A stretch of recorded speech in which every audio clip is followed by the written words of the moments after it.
vamos a estudiar la potabilización del agua.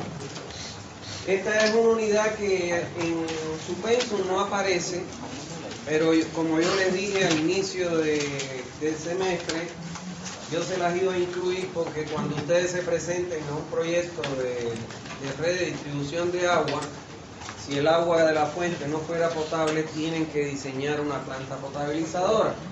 No les voy a enseñar a diseñar porque eso yo lo imparto en el primer turno que doy en estos días que doy clase, en la mención.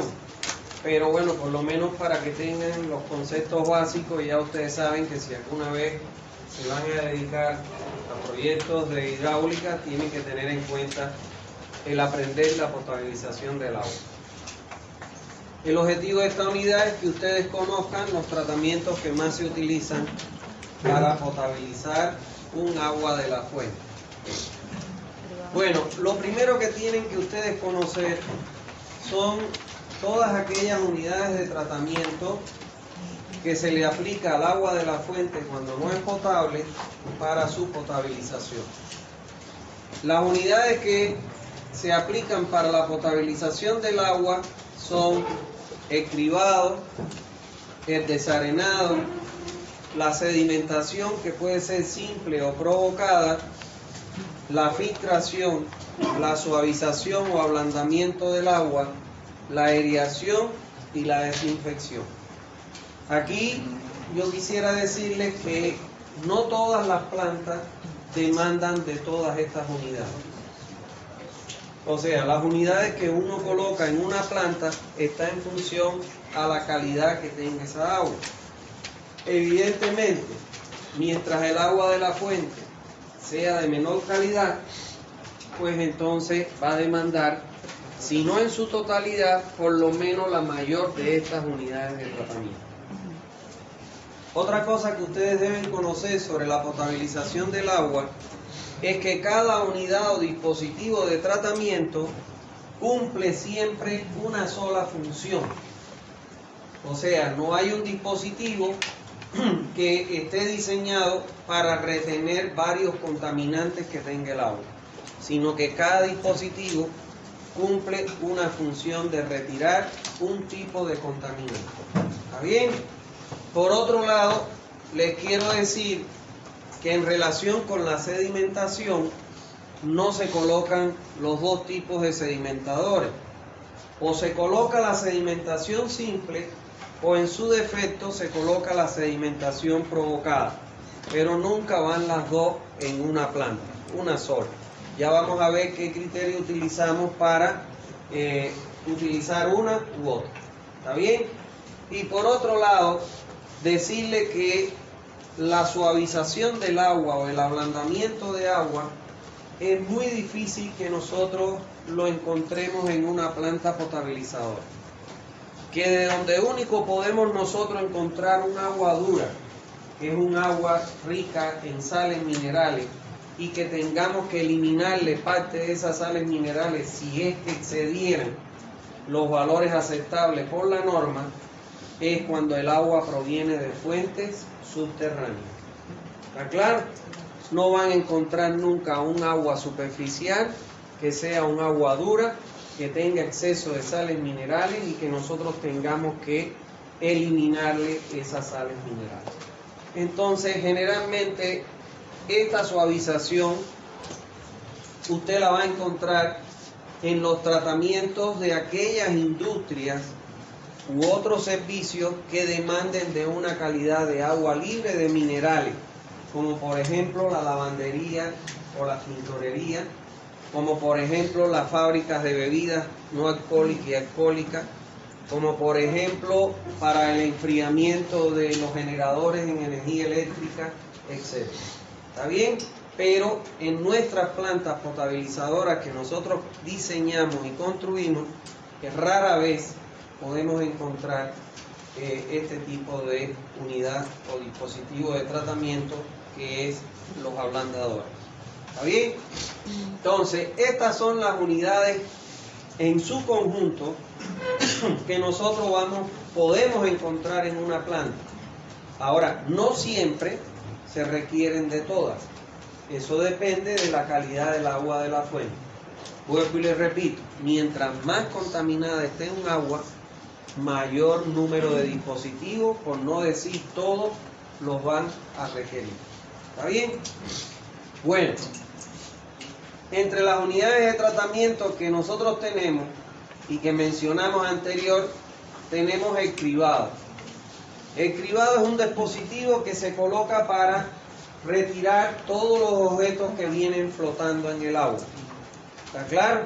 Solo los objetos que flotan. Y para ello se colocan unas rejas o unas barras inclinadas con una cierta separación, de manera que todos los objetos flotantes cuyo tamaño exceda esa separación se van a ver atrapados en esa reja para ser retirados del agua y llevados a un entierro sanitario o en quemarlo, etc. ¿Está bien? Seguido de un cribado, en orden se los voy a ir mencionando, generalmente tenemos que colocar un desarenado. Sobre todo cuando las aguas son superficiales, porque las aguas superficiales son las que pueden arrastrar las arenas. Entonces, y grava. Este dispositivo se coloca en las plantas potabilizadoras para retirar aquellas partículas más pesadas que vienen con el agua de la fuente, que son las arenas, las areniscas, las gravillas, las gravas. ¿Está claro? Fíjense que cada dispositivo tiene una función en específico. Seguido del desarenado, generalmente se coloca una sedimentación, que como ya les dije, puede ser simple o puede ser provocada. La sedimentación simple es cuando nosotros retenemos el agua en un estanque de grandes dimensiones para que aquellas partículas cuyo peso específico les permita vencer la resistencia que le ofrece el agua mediante el efecto gravitacional, entonces esas partículas queden retenidas en el fondo de ese depósito. Ahora, ¿qué cosa es una sedimentación provocada? Es un depósito donde nosotros, antes de ingresar el agua al depósito, le adicionamos un producto químico que se llama sulfato de aluminio o sulfato de alúmina, cuyo objetivo es que no solo se retengan en este depósito las partículas más pesadas, sino también las más livianas, que bajo el efecto gravitacional no pueden sedimentar por su pequeño peso, y este flóculo las atrae una con otra hasta que forma una de mayor tamaño y de mayor peso que sí podría sedimentar. Ahora, seguido de la sedimentación, aun cuando coloquemos una sedimentación provocada, va a haber partículas diminutas, tan diminutas del tamaño de la micra, que no van a quedar atrapadas en los sedimentadores. Y estas partículas sólidas en suspensión son las que le transmiten color y turbidez al agua. Y recuérdense ustedes que el agua potable es un agua que es cristalina y transparente. Entonces, para eliminar estas partículas tan pequeñitas, nosotros colocamos lo que se conoce con el nombre de la filtración, que no es más que hacer pasar el agua a través de un medio poroso con diferentes granulometrías, de manera tal que ahí se retengan todas estas partículas pequeñas, con lo cual mejoramos el color, la turbidez y evidentemente la calidad del agua. Una vez que sale de la filtración, en caso de que el agua, las sales minerales que le transmiten la dureza al agua, excedan los límites o los valores aceptables por la normativa boliviana en vigencia, entonces tendríamos que colocar una suavización o ablandamiento del agua, que como podemos ver aquí, no es más que un depósito cilíndrico en el cual en su interior se colocan, ¿cómo se llama esto? Se colocan unos granos que son aniónicos y catiónicos. ¿Está claro? En él se colocan estos granos aniónicos y catónicos catiónicos, que tienen la función una resina, se le conocen así, son partículas de resina que son aniónicas y catiónicas, que tienen la función de que cuando el agua atraviesa a través de estas resinas, le absorben o atraen, incrustándose en él la resina, estas sales minerales. ¿Está claro? Ahora, si es que no se diera, no hay necesidad de suavizar. Recuérdense ustedes que el concepto de agua potable dice que debe ser insípido, no puede tener sabor, y que el agua debe tener cierto contenido de sales minerales. ¿No ven? Entonces, si nosotros le retiramos las sales minerales, el agua va a tener sabor.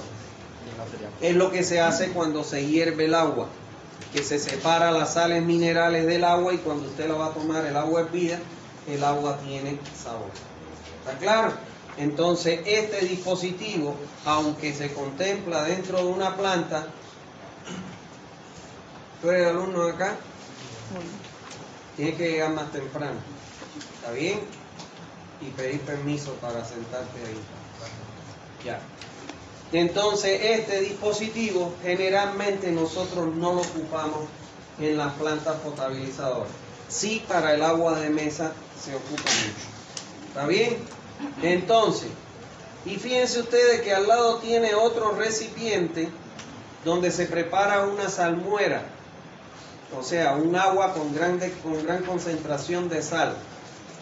Cuando esto se satura, que llega un momento en que la resina, de tanto adquirir las sales minerales, se satura y ya no retiene sales minerales. El fabricante, cuando te vende la resina, te dice que esta resina puede eliminar las sales minerales hasta 5.000 litros, por ejemplo, de agua cuando pasen por ella. Entonces muchas veces se le coloca un cabezal electrónico que cuando llega el contador a 5.000, automáticamente hace un lavado de la resina con esa salmuera para desprenderle las sales minerales y dejar otra vez la resina habilitada para su funcionamiento. ¿Está bien? Y el agua que sale del filtro pasando por la resina se debe normalmente airear. ¿Por qué es importante que en las plantas potabilizadoras se coloquen aireadores? Los aireadores, en este caso, bueno, hay diferentes tipos de aireadores. Está el aireador de bandeja, el aireador de cascada y el aireador de surtidores. El objetivo del aireador es exponer el agua a la acción del viento. ¿Para qué? En primer lugar, para introducir oxígeno en esa agua, lo que mejora su calidad, y para que el viento arrastre las sustancias volátiles. Para que ustedes tengan una idea, cuando nosotros captamos agua de una fuente superficial, entiéndase como un río, un lago, una laguna, un embalse, una presa, y exista vida acuática, o sea, existan peces, los peces le roban el oxígeno al agua y devuelven CO2, como nosotros, son igualitos que nosotros, roban el oxígeno al agua y desprenden CO2. Cuando la concentración de CO2, de dióxido de carbono, excede los 4,5 miligramos por litro, el agua adquiere sabor. Además, hay otro elemento que ustedes deben tener en cuenta con las fuentes superficiales, y es que el agua está en contacto con plantas acuáticas. Y las plantas acuáticas también le introducen en el agua ciertos gases que le generan olor y sabor al agua. Y entonces cuando usted lo airea y expone el agua al viento, el viento arrastra separando estas sustancias volátiles y mejorando la calidad de esa agua. Por eso es que es importante la aireación. Y finalmente, como última fase de tratamiento, antes de incorporar el agua a la red de distribución, lo que se hace por obligación, aun cuando no exista coliformes fecales ni gérmenes patógenos en el agua, se requiere por obligación, antes de incorporarlo a la red, hacerle un proceso, meter el agua a un proceso de desinfección. En ese proceso de desinfección, nosotros vamos a calcular, a través de enviar el agua al laboratorio de calidad del agua, cuál es la dosis de cloro que necesita esa agua.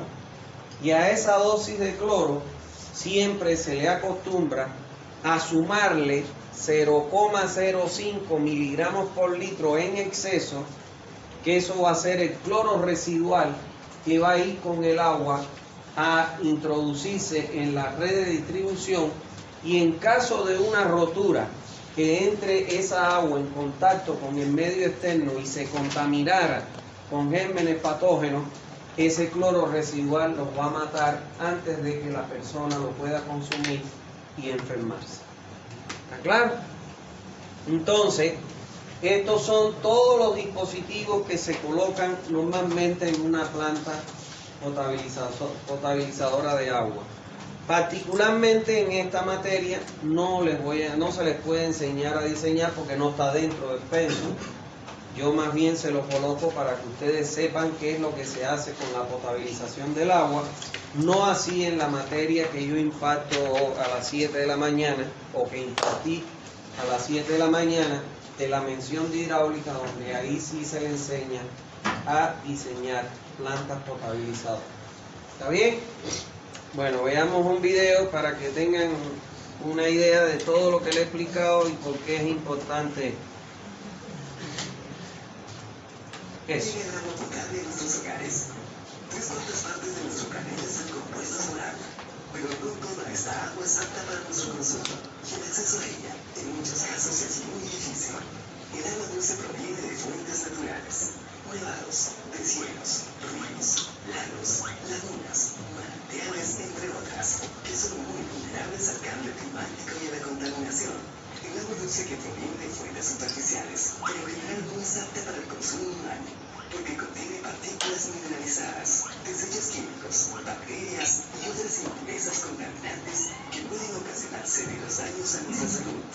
Para que esta agua pueda ser tomada por nosotros de manera segura, deberá pasar por una serie de procesos en una planta de tratamiento debidamente equipada, donde un equipo de profesionales y expertos deberá analizar permanentemente el nivel de carga contaminante. Recuerda que, mientras más contaminada esté el agua, más costoso será su tratamiento. Una vez más que se precisan los elementos contaminantes, el agua pasa por etapas donde se le aplicará una serie de reactivos e insumos químicos, así como por filtros especiales. De esta manera, por fin el agua es potable y es conducida mediante una compleja red de tuberías y reservorios a nuestros hogares.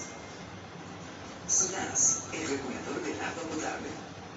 Bueno, como pueden ver ahí, y lo afirma también en ese video, es probable que el agua superficial es muy difícil que encontremos una fuente de agua superficial que sea agua potable. Difícil. Cuando nosotros vamos a captar agua de una fuente superficial, obligatoriamente en nuestro sistema de distribución de agua tenemos que diseñar una red de agua potable. Perdón, una planta potabilizadora de agua. ¿Está claro? Entonces, por eso es que es muy importante ustedes que, bueno, se van por otras menciones, pero al final se van a encontrar. Si usted ingresara a la página de SICOE, que es la página del gobierno donde sacan o publican las licitaciones para proyectos, ejecución, supervisión, se van a dar cuenta que lo que más trabajo hay es en agua, en sanitario. Entonces, si usted se presentara a una licitación para hacer el diseño de una red de distribución de agua y le toca una fuente superficial, tiene que diseñar una planta potabilizadora. ¿Está claro? Entonces, por eso es que es importante que ustedes aprendan todo esto que se les va a decir y no se queden ahí, sino que sigan aumentando su conocimiento, aprendiendo a diseñar las plantas potabilizadoras. ¿Está bien? Entonces, vamos a ver en el segundo punto por qué se purifica el agua. O sea, por qué es importante la potabilización o purificación del agua. Bueno, es importante, lo más importante que tenemos que conocer es que el agua se purifica para proteger fundamentalmente la salud de la población que lo va a consumir. Miren, siempre les digo esto a los estudiantes para que lo tengan presente. Lamentablemente los gobiernos de turno, no importa que sean de derecha, izquierda, centro, al revés, boca abajo, lo que sea, los gobiernos de turno, lo que más, cuando se preocupan, lo que más les interesa es la medicina curativa. ¿Por qué? Porque esa es la que ve la gente y la que hace que vuelvan a votar por estos políticos. ¿Está claro? Pero sin embargo, no se ocupan de la medicina preventiva. ¿De qué se ocupan? Voy a construir un hospital, voy a comprar medicamentos para garantizar la salud de la población. Claro, eso es lo que la gente ve y dice, pucha, me construyeron un hospital, belleza, qué bueno es este gobernante, voy a votar por él. Pero no hemos visto un gobernante que diga, bueno, vamos a atender la salud preventiva, vamos a evitar que estas personas lleguen a ese hospital. Y es lo que hasta ahora no se les ocurre a los gobernantes. ¿Qué es lo que sucede? Una vez hay un estudiante como ustedes, hace muchos años, que fue alumno mío y me pidió hacer una tesis. Y en esa tesis él hizo un estudio en Comarapa sobre la calidad del agua, pero además se fue hasta el hospital de Comarapa, que en aquel entonces, no sé ahora porque hace rato yo no voy, había un hospital que era administrado por la iglesia, dos monjas. Y bueno, él logró convencer a las monjas para que le diera información sobre los pacientes y las enfermedades que más se atendían en ese hospital. En Comarapa, en aquella época, el agua que le entregaban a la población no era agua potable. ¿Está claro? Era un agua que estaba bastante contaminada, y no solo eso, sino que era un agua que estaba llena de gérmenes patógenos. Y entonces, en ese estudio tan interesante que él hizo, logró demostrar que el 80% de las personas que concurrían al hospital y que eran internadas era producto de enfermedades de origen hídrico. O sea, eran producto de vómitos y diarrea provocados por los coliformes fecales y los Escherichia coli. Entonces, ese dato nos da una idea de que lógicamente si nosotros no le entregamos agua potable a la población, lo que podemos hacer a esa población es enfermarla con estas enfermedades de origen hídrico. ¿Y cómo nosotros eliminamos esas enfermedades? Construyendo plantas potabilizadoras cuando captemos el agua de una fuente que no sea potable. ¿Está claro? Hace poquito, no mucho, el año pasado, yo tuve aquí una alumna que era de San Ignacio. Y no sé si ustedes vieron en la televisión que el agua de San Ignacio que estaba contaminada, que la gente estaba enfermándose, que esto, que lo otro, y fue un grupo con la Sociedad de Ingenieros a resolver el problema de la calidad del agua que tomaban de una represa. Después que fueron, que supuestamente complementaron la planta, bueno, yo tuve la posibilidad de tener a esa muchacha acá y le pregunté, ¿el agua que ya le entregan es potable? Y me dijo, no, ingeniero, el agua que nos entregan sigue siendo turbia, sigue siendo feísima. O sea, ¿qué les quiero transmitir con esto? Tampoco podemos engañar a la población. No podemos engañar a la población. Yo me presenté una vez a una licitación del FPS para hacer el diseño de un sistema de distribución, no voy a decir de qué lugar, y cuando por obligación el GPS te obligaba, en este caso el SPS te obligaba a ir al lugar y hacer un levantamiento de lo que había, y el alcalde del lugar te tenía que firmar que habías visitado el lugar. Cuando yo fui al lugar, le pregunté al muchacho que atendía ahí, le dije, ¿tienen red de distribución? Sí. ¿De dónde captan el agua? De una laguna, me dijo. ¿Y tienen planta potabilizadora? Me dijo, sí. ¿podemos ir a la fuente, a la laguna y a la planta para verla? Sí. Cuando fui a la laguna metí la mano así y era negra el agua, negra, sucia el agua, negra. Entonces le dije, bueno, vamos a la planta. Cuando llegamos a la planta me dice, esta es la planta. Y yo lo miré y pensé, se está burlando el pobre muchacho de mí, ¿no? Pero no, después me di cuenta que no, que se burlaron de ellos. Porque le construyeron una planta que era un canal que rellenaron con piedra bolón y ese decía que era la planta potabilizadora. Entonces, realmente, personas que hagan eso deberían estar presas. ¿Está claro? Porque lo que nosotros no podemos hacer cuando nosotros diseñamos una planta es diseñarle una planta que no resuelva los problemas de calidad que tiene el agua y que podamos transformar esa agua de la fuente en un agua potable que cumpla con los 28 parámetros. Bueno, ya yo llegué acá, me presenté, me adjudicaron la licitación, pero me exigía que en 3 meses yo tenía que tener el proyecto completo. Cuando yo fui allá, yo le dije que si ellos monitoreaban la fuente, que si tomaban muestra de la calidad del agua. Y él me dijo que no hacían nada de eso. Y entonces yo le dije al SPS, que era la empresa que estaba licitando, que no podía en 3 meses entregarle porque había que monitorear la fuente. ¿Por qué? Porque no es menos cierto de que yo voy a tener 2 condiciones críticas en un año, en un ciclo hidrológico, que es en el cual yo tengo que monitorear la fuente. Yo voy a tener la época lluviosa y voy a tener una época de estiaje. Mínimamente tengo que tener información de las dos. De la época lluviosa, porque cuando llueve es que se producen los mayores caudales, las mayores velocidades, los mayores arrastres, y eso es lo que me va a dar el mayor valor de turbidez, de color, de sólidos totales, etc.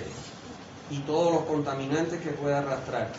Y tengo que tener en época de seca porque es cuando tengo los menores niveles y lógicamente que mi calidad del agua de esa fuente se ve alterada, sobre todo cuando hay plantas acuáticas o peces, por la cantidad de gases que tiene, que pueden darle sabor y olor al agua. Entonces yo le dije, me dijeron, no, tienes que hacerlo así, los valores, bueno, yo no sé.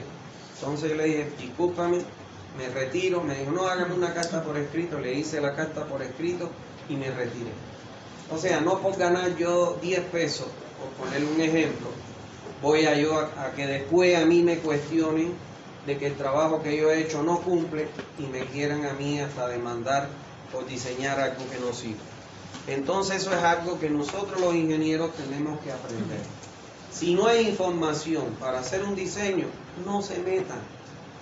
Porque al principio todo el mundo, ya, diséñalo, pero después cuando empiecen los problemas de calidad del agua, en primer lugar, ¿qué van a decir? ¿Quién diseñó esta basura? No, el doctor Hernández. Y me van a fulminar para el resto de la vida. ¿Me entiendes? Porque voy a crear mala fama de que hago diseños que no sirven. Y eso aplíquenlo a cualquier cosa, las estructuras, las carreteras, eso ténganlo siempre presente. ¿Está bien? Entonces, por eso que les quiero decir, que fíjense ustedes que el principal propósito de la potabilización del agua es proteger la salud del hombre. Si yo no cumplo con esos 28 parámetros, no estoy protegiendo la salud del hombre. ¿Está claro? Entonces, por eso le hice la historia esta de las calidades de agua y la planta para que lo conozcan. Entonces, de manera general, el propósito que tiene la purificación del agua es, en primer lugar, por razones estéticas, para obtener un agua como se ve ahí, que es cristalina y que es transparente. Fíjense que se ve la mano de la persona que lo está soportando el vaso a trasluz. ¿Está claro? Ese es el primer propósito. En segundo lugar, por razones económicas. O sea, por ejemplo, cuando yo voy a una lavandería, si yo no le quito o elimino todas las sales minerales, voy a tener más consumo de detergente, voy a tener más consumo de agua para retirar ese detergente y entonces más caro va a ser mi servicio y lógicamente nadie va a querer venir a lavar mi ropa, a su ropa conmigo, pues le voy a cobrar caro. Por razones industriales, o sea, muchas veces en las industrias, las hortalizas, las frutas, etcétera, se limpian, ¿no? Para poder ser envasadas y lógicamente entregársela con calidad a la población. También se purifica el agua por razones de salud pública. No es lo mismo que usted tome esta agua a que tome esta agua que está toda sucia, cochina. ¿Qué es lo que te da eso?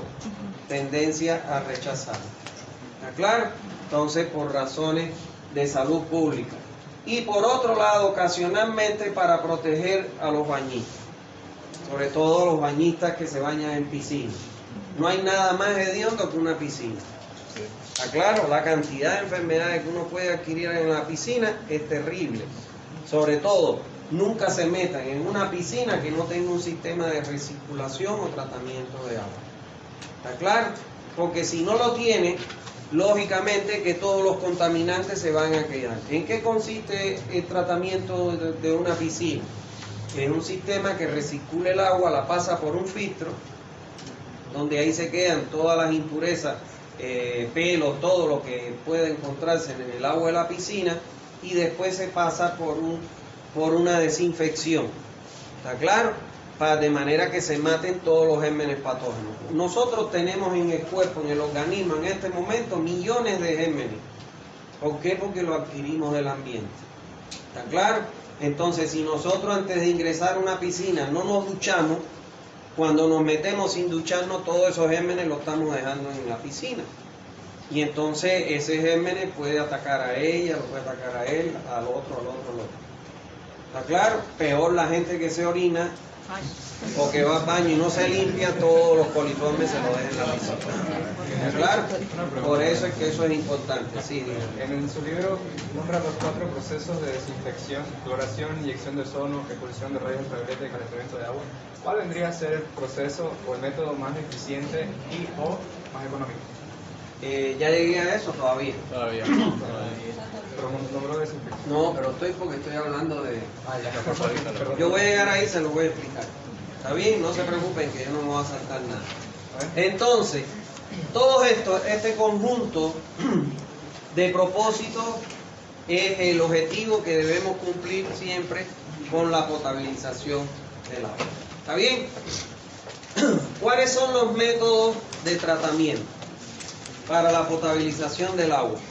Señores, y escuchen esto bien, lo voy a decir una vez para la otra preguntárselo en el examen y reprobarlo.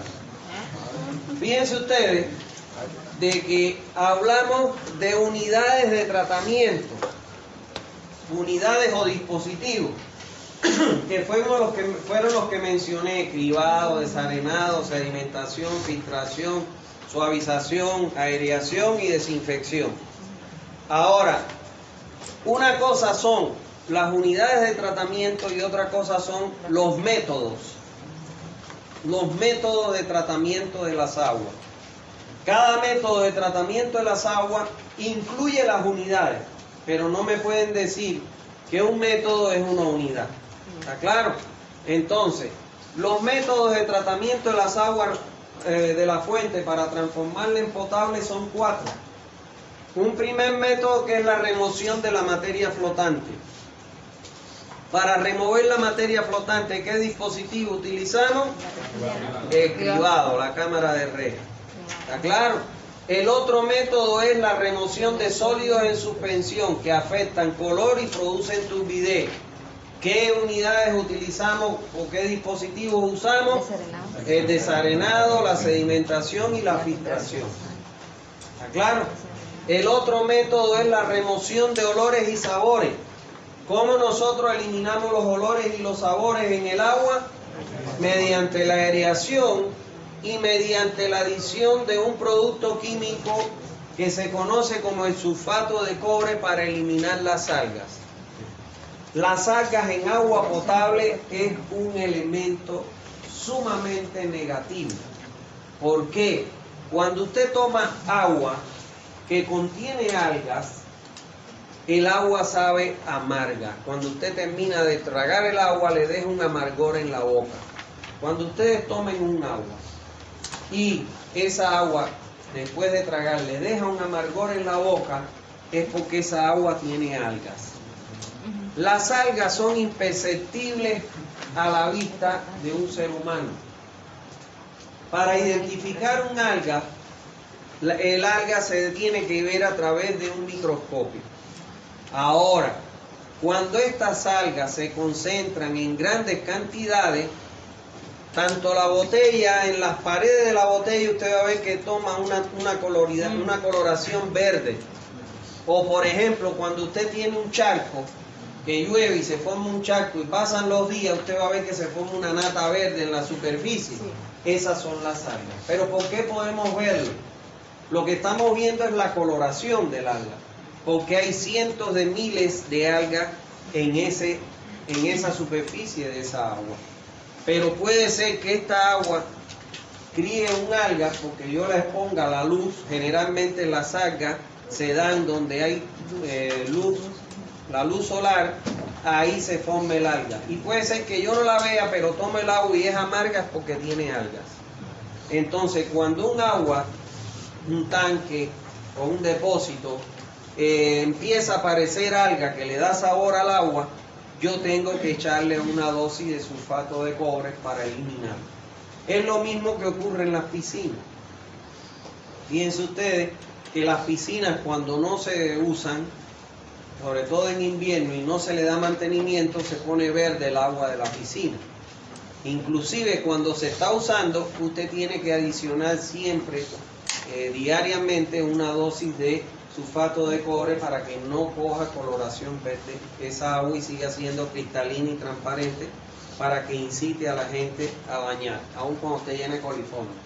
¿Está bien?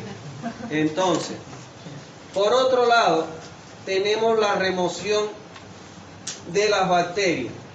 Y para remover la bacteria, lo que hacemos es someter el agua a una desinfección. ¿Está claro? Que ya vamos a ver, como él decía, que hay diferentes formas de desinfectar un agua, pero la fundamental es el uso de la lavandina o del cloro, como vamos a ver en un rato. ¿Está bien? Bueno, vamos ahora en el punto 4 a hacer una descripción teórica, porque no vamos a llegar a enseñarle a diseñar, de cada uno de los procesos que componen la planta potabilizadora y sus unidades que se colocan. Empecemos por la primera unidad de tratamiento, que ¿cuál es? El cribado. Bueno, el cribado, que siempre es obligatorio colocar un cribado en el punto de captación. ¿Para qué? El agua de la fuente siempre debe estar libre de objetos que estén flotando en la superficie. Cuando nosotros captamos el agua de un río, de un embalse, de una quebrada o de la fuente subterránea, sobre todo en fuentes superficiales, las aguas generalmente arrastran en suspensión todo lo que encuentran en su camino. Ramas de árboles, hojas, bolsas, pomo, todo lo que botamos a la calle van a parar ahí a la captación. Y entonces nosotros no podemos permitir que una rama de un árbol, que las bolsas o que los pomos ingresen al sistema de conducción del agua hasta la planta. Porque, por ejemplo, una rama de un árbol se puede atravesar y trabar como un pomo, y me puede entonces, ¿qué cosa? Obstruir el sistema de conducción. Entonces, para evitar ello, se colocan las cámaras desarenadoras. ¿Está claro? Entonces, la velocidad, para un requisito fundamental en el diseño de una cámara desarenadora.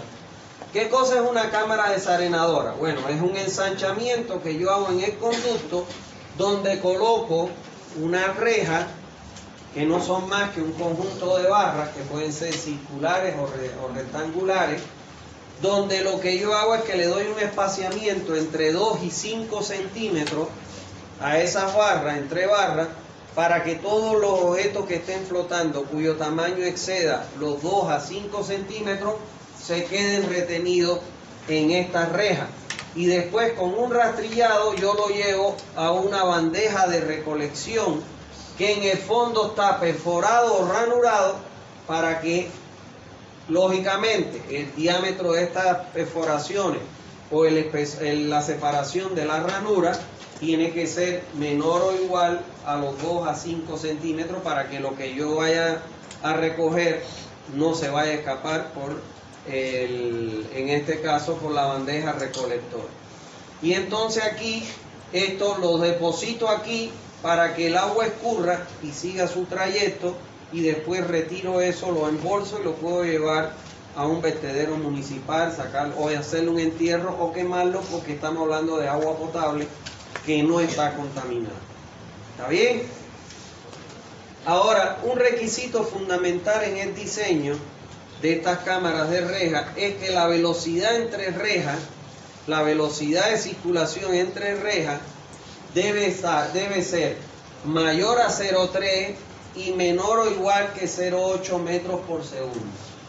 ¿Por qué la velocidad entre rejas debe ser mayor a 0,3 metros por segundo? Porque menor o igual, la velocidad de sedimentación de las arenas oscila entre 0,15 y 0,30. A mí en una cámara de reja no me interesa retener qué cosa, arenas o areniscas, porque va a tener su dispositivo para retenerlo. Por eso partí de decirle que cada dispositivo cumple una sola función. Entonces mayor a 0,3 para que las arenas sigan con el flujo y no se queden en la cámara desarenadora. ¿Y por qué no puede ser mayor a 0,8? Porque los estudiosos, los investigadores, han demostrado que una rama o una hoja o una bolsa se puede retener entre 2 barras, y si la velocidad es muy grande, la hoja se puede curvar y pasar y escaparse con el efluente que sale de la cámara de reja. ¿Está claro? Entonces, por eso es la limitante de las velocidades. Y el diseño consiste en buscar cuál es el ancho de reja total que me garantice que mi velocidad de circulación entre rejas esté entre 0,3 y 0,8. Y en eso consiste el diseño. Como les puedo decir, les puedo comentar, el proceso de diseño de una cámara de reja es un proceso iterativo, donde yo le doy a un ángulo de inclinación a la reja para buscar un área o una sección que me garantice ese cumplimiento de la velocidad.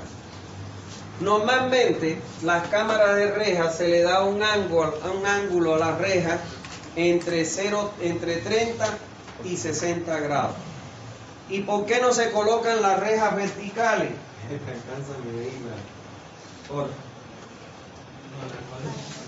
Sí, las dos cosas, es para poder escribir acá, para que puedan verlo, ¿no?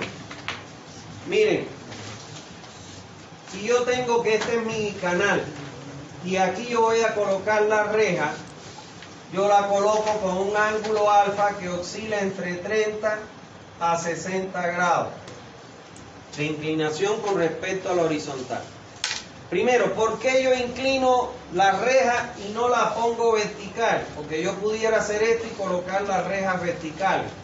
Si este es mi nivel del agua y este es mi nivel del agua, fíjense ustedes, cuando es vertical, el área que yo tengo para retener los sólidos es menor que si fuera inclinada. Porque cuando la tengo inclinada tengo la hipotenusa y en la vertical tengo un cateto puesto. Entonces, la inclino para tener mayor capacidad de retención de sólidos flotando y espaciar más los periodos de extracción de esos sólidos retenidos en la red. ¿Está claro? Pero además, como yo hago un rastrilleo manual, si yo fuera a rastrillar una reja vertical es muy complejo. Si lo hago con una cierta inclinación es mucho más fácil. ¿Está claro? Eso es. Y fíjense en este detalle que hay aquí, en esta cámara, que la cámara se divide en dos canales. ¿Por qué se divide en dos canales? Porque cuando voy a hacer la limpieza de un canal, coloco la compuerta que cierre ese canal a la entrada y a la salida, y hago la limpieza sin el flujo circulando. Porque si yo rastrilleo, puede ser que con el flujo circulando se reacomode un objeto flotante retenido y se escape con el efluente. Entonces, cierro un canal y dejo el otro procesando agua. Y cuando voy a hacer la limpieza del otro, habilito el que limpié y cierro el que voy a limpiar. ¿Está bien? ¿Alguna duda hasta ahí? Un montón, no sé diseñar. Es problema de ustedes, no mentira. Tienen que irse por la mención. Y ahí les voy a enseñar a diseñar. Bueno, buscando pavo estoy, ¿no? Así es. No, por mí que hayan 5, es más fácil calificar 5 que 20, ¿no? Yo he tenido un solo alumno nada más en la mención. No saben lo más. Es bueno el muchacho, era bueno. Lo más aburrido es eso, hablarle a una sola persona y que esa persona no te pregunte nada. Porque además no preguntaba nada el muchacho. Y al otro día yo venía con la esperanza, bueno, si no viene me voy, si no viene, venía todos los días. No faltó ni un día el muchacho. Bueno, seguimos. El otro dispositivo, unidad de tratamiento, es el desarenado. ¿Qué cosa es bueno, el dispositivo donde nosotros eliminamos las partículas más pesadas en el agua, las arenas y las areniscas, se conoce como cámara desarenadora. ¿Qué cosa es una cámara desarenadora? Es un ensanchamiento que yo hago en el conducto hasta lograr un área o una sección que me garantice un área mojada que me permita obtener la velocidad de flujo de circulación a través de esta cámara desarenadora entre los valores de 0,15 a 0,30 metros por segundo. ¿Por qué? Porque las velocidades cuando oscilan entre 0,15 y 0,30, ahí las arenas, olvídense eso, sedimentan porque no son suficientes esa velocidad para poder arrastrarlas, lo cual las voy a retener en estos canales que conforman la cámara desarenadora. Ahora, el agua viene por este canal. ¿Y qué es lo que yo hago? Buscar un ensanchamiento, una nueva sección que me garantice que el paso del flujo a través de este ensanchamiento cumpla con esta velocidad. Tan simple como eso es el desarenador. ¿Está claro? Entonces, también para diseñar una cámara desarenadora, nosotros nos vamos a ver involucrados en un proceso iterativo. ¿Por qué? Porque yo voy a irme dando anchos B, anchos de secciones, hasta que la velocidad me cumpla que esté en este rango entre punto 15 y punto 30. ¿Está bien? Igual que en la cámara de reja, la cámara desarenadora se diseña con dos canales. ¿Está claro? Se diseña con dos canales. Y fíjense ustedes que tiene compuesta la entrada y compuesta la salida.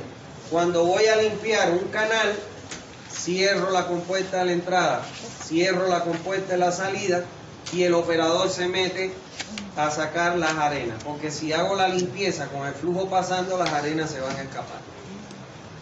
¿Está bien? ¿Alguna duda hasta ahí? No hay duda. Seguimos. El otro dispositivo es la sedimentación simple. El dispositivo más difícil, más complejo de diseñar son los sedimentadores, porque hay que tener muchos requisitos a la hora de diseñar un sedimentador. La sedimentación simple, ¿qué cosa es? No es más que el proceso de retener el caudal que estamos tratando en la planta en un depósito de grandes dimensiones. Miren ustedes, en un depósito de grandes dimensiones, donde prácticamente la velocidad es muy pequeña, del orden de 0,005 metros por segundo. ¿Para qué? En el caso de la sedimentación simple, para que aquellas partículas de tierra, de arcilla, etcétera, que le dan color y turbidez al agua, bueno, puedan retenerse o quedarse atrapadas en ese gran sedimentador para su extracción del agua, con lo que nosotros mejoramos la calidad del agua. Solo que en la sedimentación simple vamos a tener única y exclusivamente la sedimentación de aquellas partículas cuyo tamaño y peso le permite, bajo el efecto de la gravedad, vencer la resistencia que le ofrece el agua para llegar al fondo del depósito para ser retirado. Evidentemente que vamos a tener partículas de tierra y partículas de arcilla cuyo peso no le va a dar para sedimentar y van a seguir con el efluente. ¿Está claro? Entonces, tenemos el otro tipo de sedimentador, que es la sedimentación provocada. El depósito de sedimentación, tanto para la simple como la provocada, se calcula igual. O sea, a partir del caudal. La única diferencia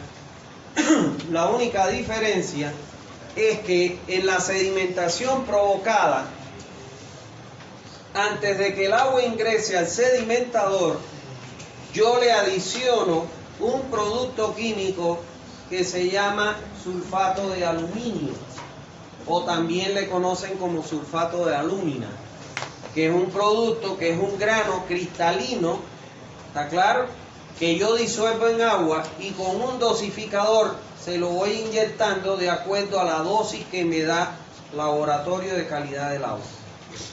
¿Qué es lo que hace este producto químico? Lo que hace este producto químico es que estas partículas pequeñitas que no sedimentaron porque su peso no les permitió en el sedimentador simple, en una sedimentación simple, ir al fondo del tanque, cuando yo le adiciono esas gotas de ese producto químico, eso me va a hacer que este producto químico, el sulfato de aluminio, me va a traer una partícula pequeña con otra, con otra, con otra, y se van a unir hasta formar una nueva partícula que se le conoce con el nombre de flóculo. ¿Está claro? Que ya es una partícula con mayor tamaño y mayor peso que sí le va a permitir sedimentar al fondo del sedimentador. Ahora, por eso se llama sedimentación con floculación, coagulación. ¿Está claro? Porque al usted inyectarle el sulfato de aluminio, se forma una coagulación que es la suma de varias partículas hasta que aparece un flóculo de mayor tamaño que ¡pum!, se sedimenta en el fondo. Si usted me preguntara cuál es más eficiente, es evidente. La provocada es más eficiente en cuanto a la remoción de sólido que la simple. ¿Dónde está la dificultad?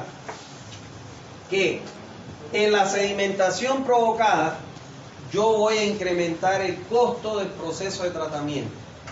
En primer lugar, porque voy a tener que comprar un producto químico que no es en pocas cantidades, son bolsas para mensualmente poder realizar diariamente las 24 horas del día este proceso. Y ese producto químico tiene un costo. ¿Está claro?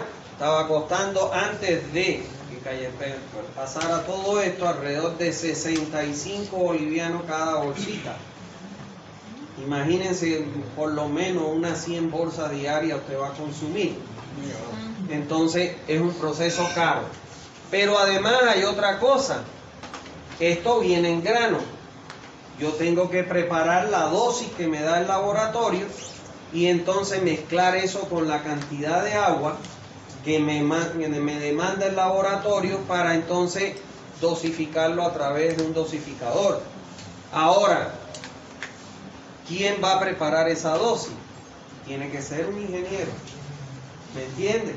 ¿Por qué? Porque cuando yo le adiciono el sulfato de aluminio, y esta partícula absorbe una porción de ese sulfato, esta otra.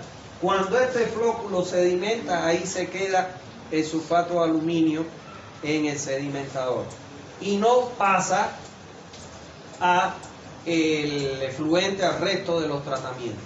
¿Está claro? Hasta ahora no hemos ido a una cafetería que vendan batido de sulfato de aluminio. Y si no lo venden es porque no se puede tomar, porque es un producto químico dañino a la salud. Entonces yo no puedo adicionar más sulfato de aluminio que demanda los sólidos que voy a eliminar con este producto. Por eso es que esta dosis yo tengo que tomar el agua, llevarla a un laboratorio de calidad del agua, por ejemplo UTALAC en la universidad certificado, y él me va a decir que tengo que echarle 0, tantos miligramos por litro de agua. Entonces ahí tengo que tener en mi planta un ingeniero químico, un ingeniero sanitario o un civil con especialidad en sanitaria para que él me prepare esas dosis. ¿Por qué? Porque estas personas tienen la conciencia de que si se exceden pueden dañar la salud de la población. ¿Está bien? Entonces, si estamos hablando de que vamos a diseñar una planta para una pequeña comunidad o una población rural, ahí es difícil que yo encuentre un ingeniero. Porque aun cuando haya salido de ahí un muchacho a estudiar a la capital, ingeniería, ese es el que menos quiere volver a su pueblo. Está claro, porque ya ingeniero ve más oportunidades acá y es difícil que vuelva. ¿Está bien? Entonces hay que pagarle bien a una persona para que vuelva o vaya a vivir a una comunidad. ¿Está bien? Ahora, en las grandes ciudades nosotros aplicamos la sedimentación provocada porque encontramos el ingeniero, los recursos, etc. En pequeñas comunidades no hay, entonces diseñamos la sedimentación simple. ¿Está bien? Bueno, el otro proceso o unidad de tratamiento es la filtración. Cuando el agua se hace pasar a través de un medio poroso, ¿qué quiere decir un medio poroso? Por un medio, una capa o varias capas de diferentes granulometrías que van desde las arenas, la gravilla y la grava en los filtros rápidos, pues entonces los sólidos que pasan a través de ese medio poroso son retenidos por estos granos. Y atiendan acá. Yo voy a tener aquí arena, por ejemplo, una capa de arena con un espesor. Cuando el agua pasa, atraviesa esa arena, mientras más pequeñita es la partícula, una arena con la otra, cuando se acomoden, el espacio libre que me queda para que pase es este. Cuando la partícula es más grande y se acomoden, el espacio para que pasen es más grande. Por eso es que siempre se utilizan entre las capas la arena. ¿Para qué? Para que el espacio sea tan diminuto, tan pequeñito, que aquí es donde se va a retener. Voy a dibujarlo aquí con un rectángulo en la superficie del filtro, donde se va a retener la mayor cantidad de los sólidos en suspensión. ¿Qué pasa? Que aún en la sedimentación simple y provocada vamos a encontrar partículas tan diminutas del tamaño del orden de la micra o los coloides que van a seguir con el agua. Y mientras hay una partícula le va a seguir dando color y turbidez al agua. Entonces, ¿dónde eliminamos esas partículas tan pequeñitas? En los filtros. ¿Está claro? ¿Dónde se eliminan las partículas? En primer lugar, cuando van a atravesar el espacio por donde pueden pasar. Cuando es mayor que ese espacio, imagínense los granos de arena de 1 milímetro, ¿qué espacio dejan entre ellos? Prácticamente estúpido, ¿no ves? Ahí se retiene la mayor cantidad de estas partículas que le transmiten color y turbidez al agua. Ahora bien, otra de las formas en que se eliminan estas partículas de arena, grava, gravilla que yo coloco, son de origen ígneo. Son gravas cuárcicas que tienen por característica dos cosas. que cuando usted le hace así, la disuelve en agua, no sueltan churres, no enturbian el agua. Si usted va al río Piraí, coja la arena, métala con un poco de arena en sus dedos y estrújela debajo del agua, usted va a ver que se empieza a turbiar el agua, porque esa no es arena cuárcica, esa arena no se puede utilizar en los fistros. La arena que usted puede utilizar es arena cuárcica, que aunque tú le estruje vas a alargar el pellejo, pero no va a soltar churre. No veo polvo, nosotros le decimos churre, ¿cómo le dicen ustedes? Cuchuquera, algo de eso le dicen. Nosotros le decimos churre. Que son absorbentes. Entonces, cuando pasa un coloide por aquí, esta arena, ¿qué es lo que va a hacer? Lo va a absorber y lo va a incrustar. Por eso usted ve que cuando va a lavar los filtros, si tiene tierra colorada, arcilla colorada, usted va a ver que la arena sale colorada. Y cuando la lava empieza a salir todo el agua colorada. Y si es gris o negra, perdón, pues tierra normal o común, se pone negra la grava. Porque lo absorbe. Y por eso tiene que lavar. Pero además va a pasar, ¿qué cosa? Que con el tiempo, este filtro se va a tapar. ¿Por qué? Porque estas partículas van a taponar los intersticios, los espacios por donde pasa el agua. Y entonces cada cierto tiempo yo tengo que hacer un lavado de ese filtro. ¿Está claro? Entonces eso es importante. A esta acumulación de material en la superficie del filtro se le conoce como soglea. ¿Está claro? Que eso va a generar normalmente, dependiendo la cantidad de sólido y el pretratamiento que usted le haya hecho al agua, entre 30 y 60 días para hacer una limpieza. ¿Está bien? Eso es. Bueno, ¿alguna duda hasta ahí? Mencionaba que se hace una limpieza del filtro, ¿es remover prácticamente el material y reemplazarlo? ¿O? No. Lo que se hace para facilitar el trabajo, usted tiene dos formas de hacer la limpieza, manual o automática, mecánica, manual o automática o mecánica. Usted tiene aquí, vamos a suponer que este es su filtro, y entonces usted le puede colocar al filtro en el fondo una tubería perforada y aquí colocar una bomba, y entonces usted le mete agua a presión por abajo y el agua cuando empieza a ascender empieza a desprender toda la suciedad que tiene. Y si eso usted lo ayuda con un rastrillo, toda la cochinera se va. Esa es automatizada, o sea, eso es lo ideal, eso se llama un retrolavado. Ahora, lo otro que usted puede hacer es bajar el nivel del agua del filtro, sacar el nivel del agua del filtro, y como usted tiene la mayor cantidad aquí en la parte superior, cuando usted le baja el nivel del agua empieza a secarse ese lodo y se cuartea. Y entonces el operario viene con una pala y saca las tortas de lodo. Esas tortas las tiene que llevar a lavar a un depósito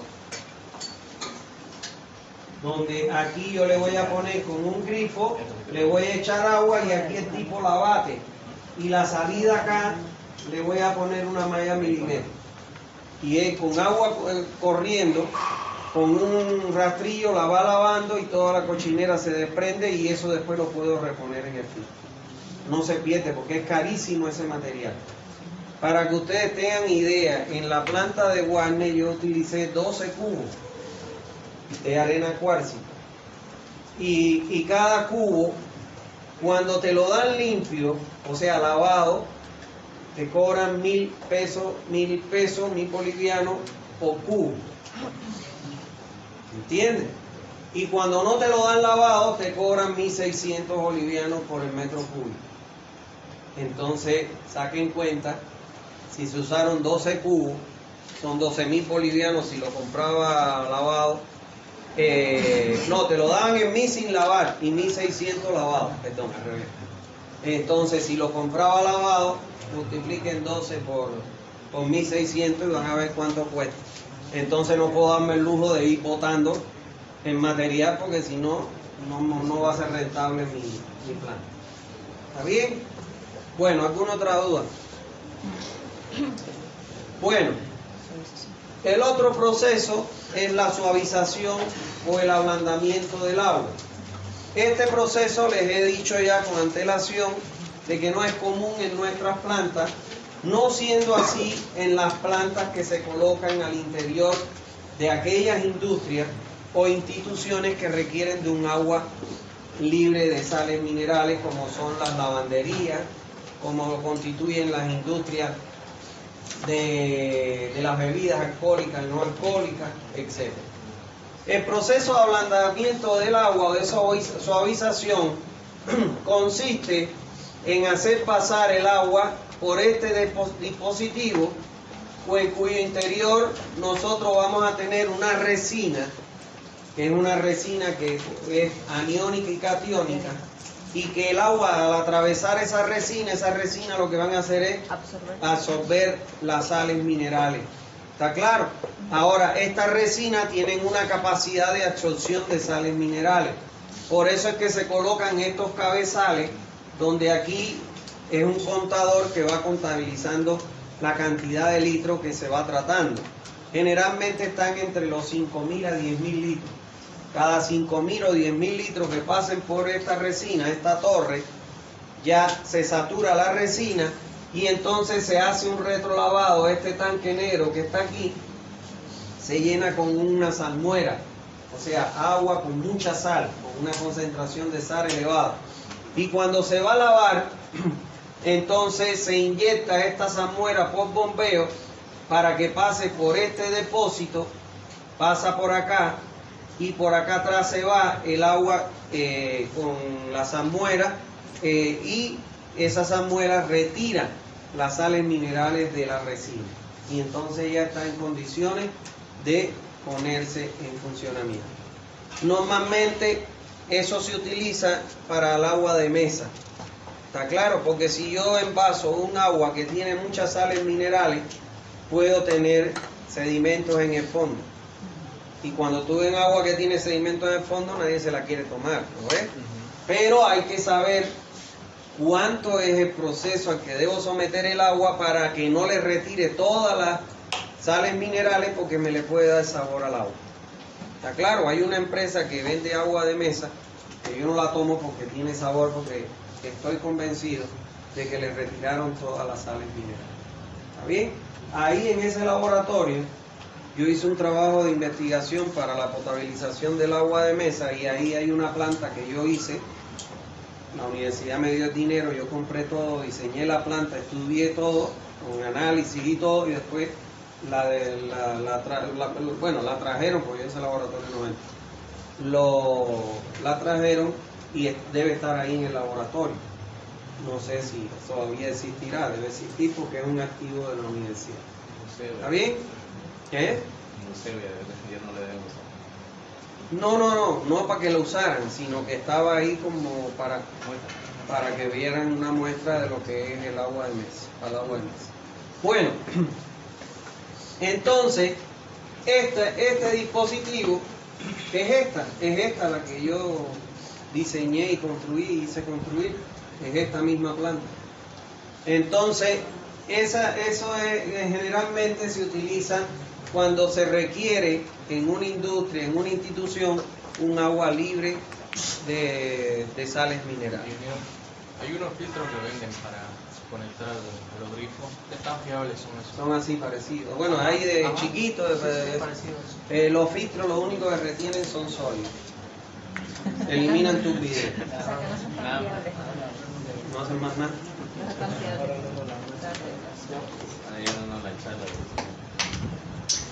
Esos filtros, lo único que retienen son sólidos. Son filtros de nitrocelulosa. Y entonces el agua al pasar por ahí, todos los sólidos, los elimina y hace un agua libre de color. A menos que hay filtros. Hay filtros, para enseñarle algunas cositas más para que aprendan. Que se están portando bien, aunque hay 2 o 3 que le tengo el ojo echado que estoy a punto de botarlo. Entonces, hay filtros de estos en que se combinan, por ejemplo, arena y aquí se ponen arena y aquí se pone carbón activado. ¿Está claro? El carbón activado es lo que se llama el coque. No sé si cuando ustedes estudian, no sé, pero cuando yo estudié, a nosotros nos llevaban a un laboratorio para identificar los tipos de piedra. ¿No ves? Había un laboratorio de piedra. Y el examen que nos ponían era una mesa como de aquí hasta así, hasta allá, llena de piedra. Y entonces el profesor te decía, escoja una piedra. Yo escogía la piedra. Identifica la piedra, di sus características, todo eso. Pero ustedes lo tienen que saber. Tienen que saberlo si ustedes son civiles. Y las fundaciones y todo donde van a construir. Bueno, ya, eso nos hacían a nosotros. Eso nos hacían a nosotros cuando yo estudié en la universidad. Pero bueno, vamos a lo que les digo. El carbón activado es una piedra negra. Es el coque que le llaman. Es una piedra negra de origen ígneo, dura. ¿Está claro? No es el carbón ese que utilizan para hacer churrasco. Ya no vayan a pensar eso. Es una piedra dura de origen muy ígneo. Y ese carbón activado te lo venden en granos muy pequeñitos, en polvo, lo que sea. Y es carísimo. Vayan a la Techi cuando estén de paseo jodiendo por la plaza. Vayan a la Techi y pregunten cuánto cuesta un kilo de carbón activado. ¿Está claro? Y van a ver que es caro, es muy caro. Pero el carbón activado tiene una propiedad que es fundamental. Por eso es que muchos filtros tienen ese carbón activado. El carbón activado tiene una propiedad que absorbe los olores que pueda tener el agua. Olores, absorbe los olores. En Cuba, cuando empezó el periodo especial, que nunca más ha terminado, pero cuando empezó el periodo especial, imagínate el país del ron y el tabaco, se perdió el ron. Y imagínate tú quitarle al cubano el ron y quitarle el tabaco como volverlos locos, porque están acostumbrados a eso. Y entonces, me acuerdo yo que en el laboratorio, el técnico del laboratorio hizo una torre de un tubo de 8 pulgadas y más o menos de 1,5 metros y lo rellenó con carbón activado. De ahí mismo del laboratorio. Y entonces, ¿qué fue lo que hizo Fidel en aquella época? Para que la gente no se tomara el alcohol, lo mezclaba con queroseno. Lo mezclaba con queroseno porque había gente que cocinaba con alcohol, encendía las cocinas con alcohol. Y entonces lo mezcló con queroseno. Y entonces este muchacho, ¿qué es lo que hacía? Es pasaba el alcohol con queroseno por el carbón activado y el carbón activado le chupaba el queroseno y salía por abajo el alcohol puro. Pero a ese alcohol le decían chispetren porque uno se lo tomaba y a ver cuando arranca un tren que echa chispa, igualito salía uno loco. Entonces, ¿qué les quiero transmitir? Que el carbón activado retira olores, ¿está claro? En el agua y sabor. Entonces, por ejemplo, a mí una vez del campamento San Alberto de Petrobras me vinieron a buscar porque ellos sacaban agua de Pilcomayo y tenían una planta que pasaban el agua por un filtro, mitad carbón activado y mitad arena. Y entonces tenían problemas porque el carbón activado, tenían problemas de que no cumplía la norma para darle el agua a la gente, a los trabajadores de los campos de petróleo. Sí, de petróleo. Y entonces, cuando yo voy allá, me vienen, me buscan y me llevan. Cuando voy allá y llego, veo que la planta tenía 3 equipos de bombeo, tenía 6 filtros. Y entonces le digo qué es lo que tiene en el interior del filtro. Me dijo arena y carbón activado. Pero cuando miro así entre los filtros, en la parte de atrás era una loma de carbón activado así. Y entonces le digo, ¿y por qué tienen ese carbón activado ahí en la loma esa? Me dice, porque ya no sirve. Pucha. Yo lo dije para adentro, me lo iba a decir, ¿me lo regala? Me lo iba a llevar. ¿Por qué ustedes creen que se llama carbón activado? Para que ustedes vean que cuando la gente no sabe, realmente se lo come la ignorancia, ¿no? ¿Por qué se llama carbón activado? ¿Por qué ese carbón? ¿Qué es lo que pasa? Que cuando ellos ponían El agua que salía del Pico Mayo, como tenía muchos peces y eso, tenía CO2 y otros gases, y el carbón activado lo separaba, se lo chupaba todo y el agua salía con mejor calidad. Y ellos empezaron a sentir de que el agua perdía calidad y le cambiaban el carbón activado. Compraban nuevos, bolsas, se la echaban y la otra la sacaban y la botaban atrás, la iban acumulando, que ya les digo, habían por lo menos como 10 o 15 cubos de carbón activado. Y el carbón activado llega un momento en que se satura, como la resina, absorbe olor y se satura y ya no absorbe más, no trabaja, no elimina los olores. Entonces lo que se hace es que se saca ese carbón activado, para que no les pase a ustedes, lo cogen y lo meten en una estufa, adentro de la estufa lo ponen a una temperatura de 80 a 100 grados centígrados, y cuando el carbón se ponga rojo vivo, cuando usted mete un fierro, un cuchillo y lo pone al fuego y se pone rojo vivo la punta del cuchillo, cuando el carbón se pone rojo vivo, ahí usted abre y lo echa en agua y se vuelve a activar.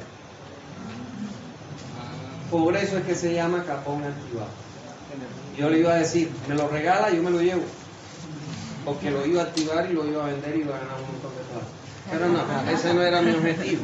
Entonces se lo enseñé y ahí mandaron y compraron su estufa para volver a activar, porque era una millonada lo que gastaban en carbón activado. Ya les digo, vayan al centro, pregunten en la techi que venden cuánto cuesta un kilo. Siempre, no hay problema, siempre que usted lo active, vuelve a recuperar su estado natural. Eso es lo bueno que tiene el carbón activado. Y es caro por esa razón. ¿Está bien? Seguimos, ya, vamos, no le damos más cuenta. Bueno, la desinfección. La desinfección del agua, señores, es un proceso que es muy importante. Si ustedes se fijan, todos los dispositivos que les he ido mencionando, uno elimina ¿qué cosa? Objetos flotando en el agua. Otro elimina arena y areniza. Otro elimina partículas de tierra, etcétera, que pueden sedimentar. Otro los coloides pequeñitos que no pueden sedimentar. Pero en ninguno me han escuchado decir que elimina gérmenes patógenos. O sea, coliformes fecales o Escherichia coli.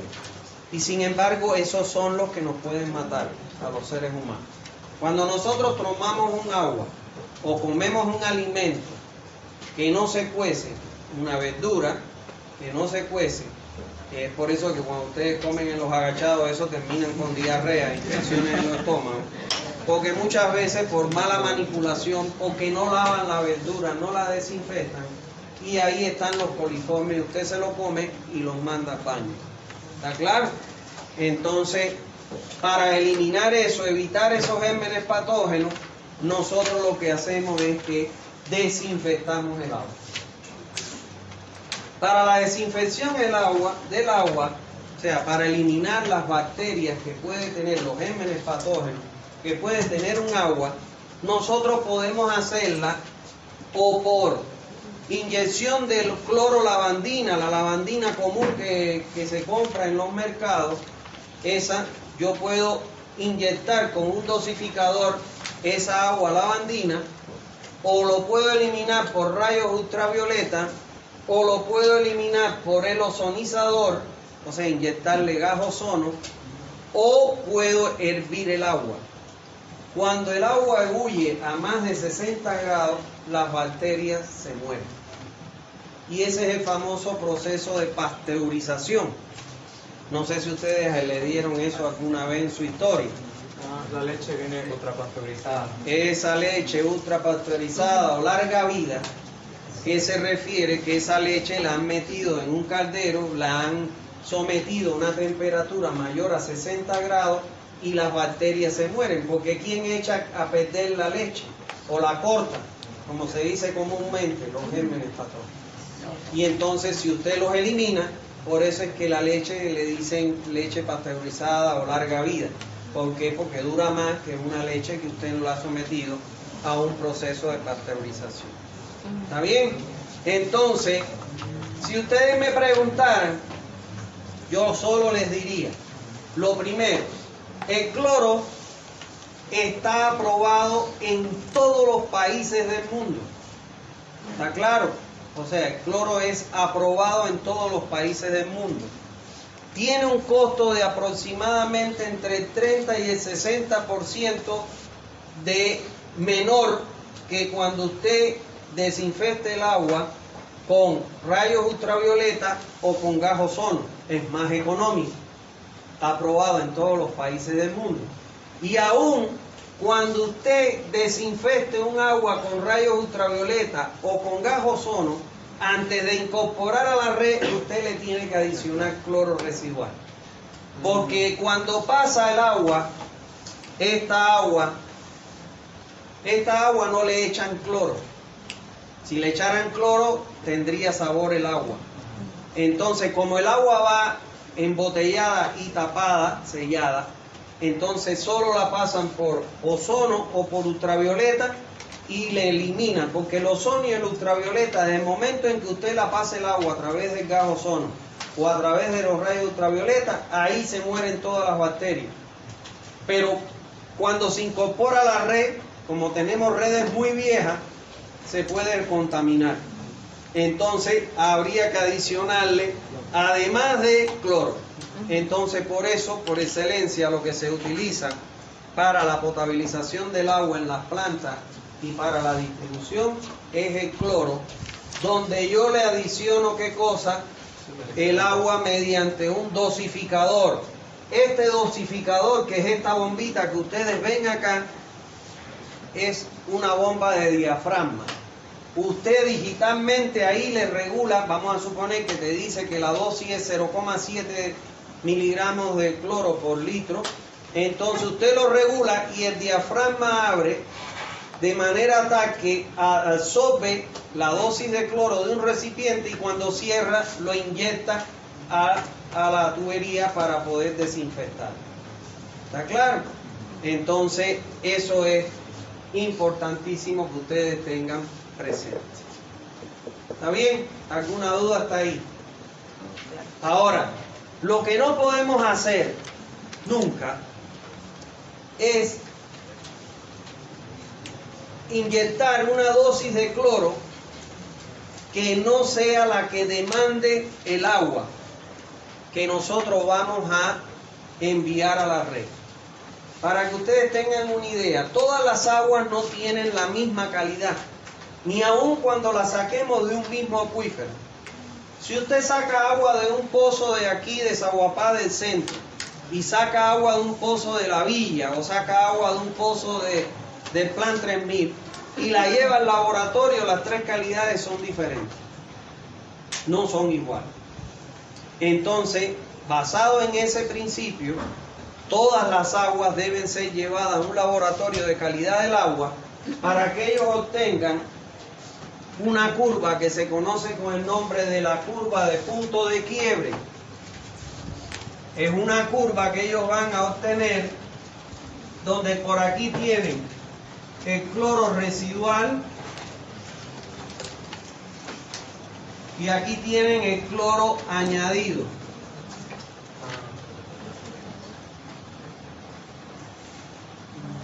Cuando usted le echa cloro al agua, empieza a reaccionar el cloro con los componentes que tiene el agua.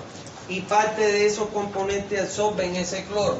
Usted empieza a echar el cloro al agua y viene así. Y de buenas a primeras ya se satura de cloro esa agua y empieza entonces a hacer esto. Disminuye y vuelve a subir con una forma ascendente totalmente. Entonces este punto que está aquí es lo que se conoce como el punto de quiebre. Y ese punto es el que me da la dosis que necesita esa agua. Entonces vamos a suponer que aquí me dice que son 0,7 miligramos por litro. Entonces ese punto de quiebre, que es donde ya empieza a descender el cloro y vuelve a aumentar ya aceleradamente, esta zona de acá, todo lo que tengo acá, de aquí para acá, es cloro residual. ¿Está claro? Desde este punto, todo el cloro que yo le adiciono se queda en el agua, no se consume con nada y se llama cloro residual. Entonces, yo Para saber la dosis que tengo que echarle, tengo que identificar el punto de quiebre, que es el punto de inflexión más bajo. Y esa es la dosis. Si yo me excedo de esta dosis, aquí van a aparecer en esta zona lo que se conoce como los trialometanos.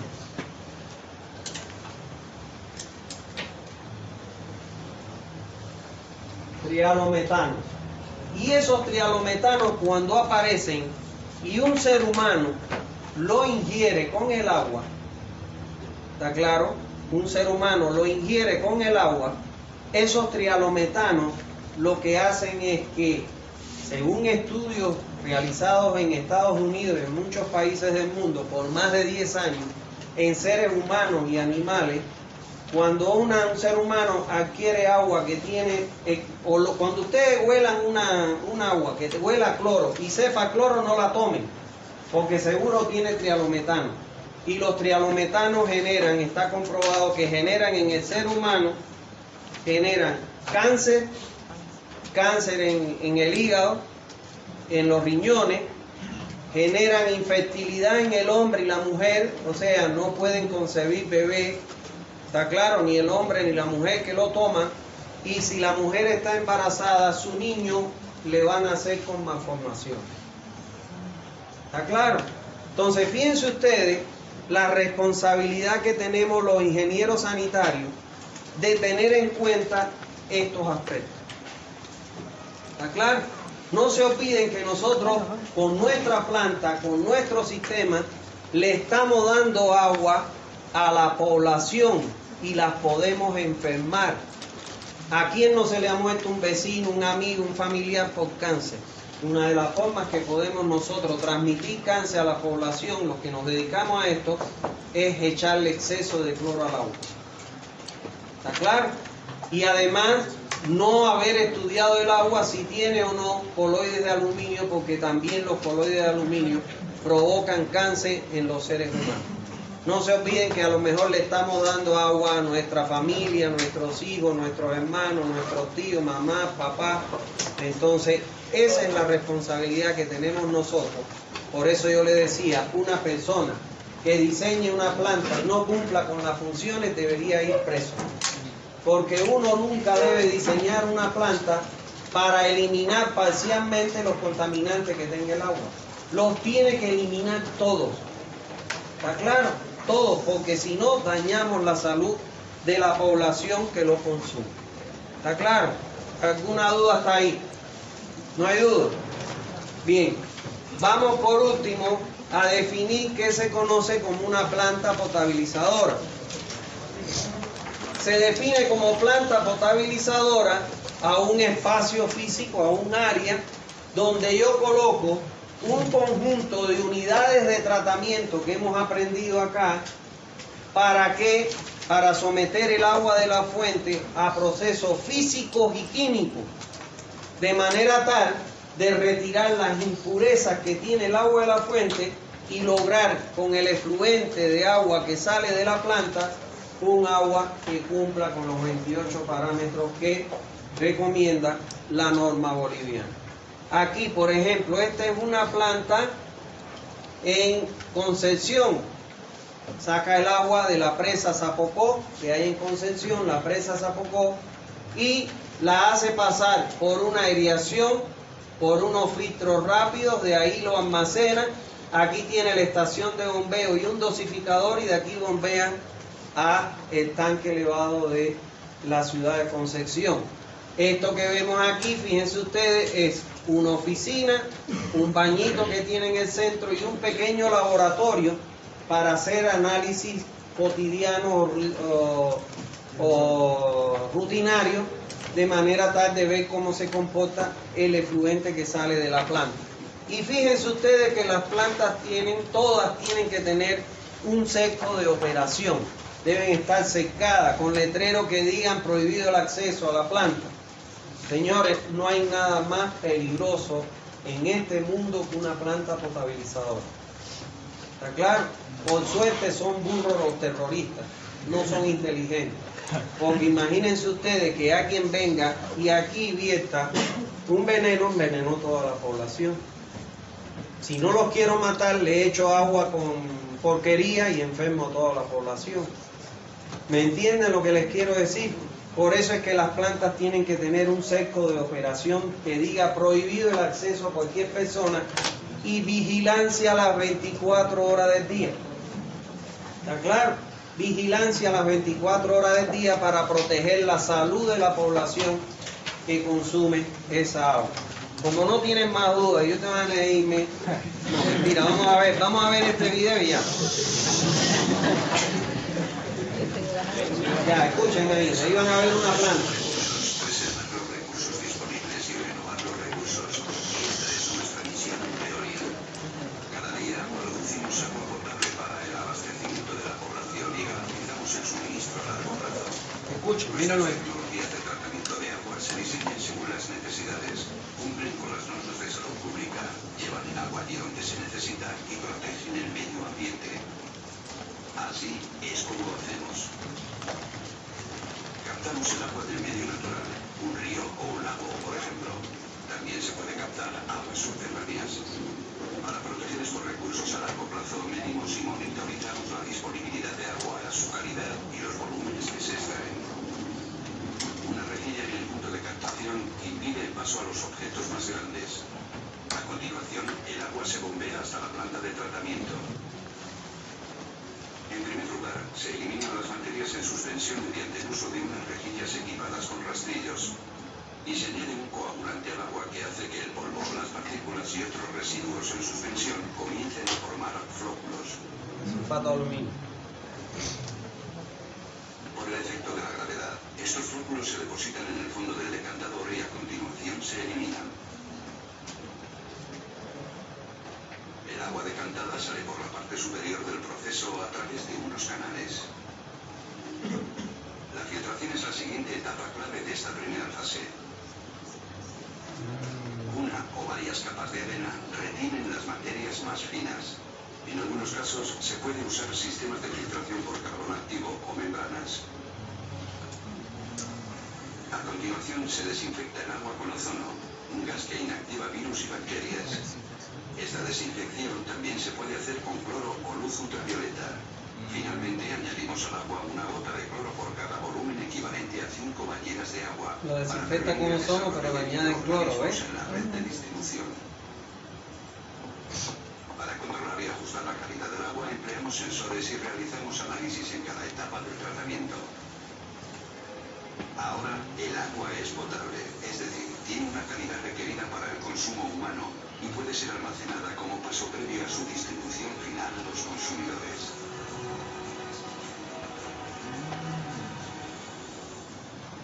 Bueno, ahí vieron todo lo que yo les expliqué de una manera más simple. Les deseo una feliz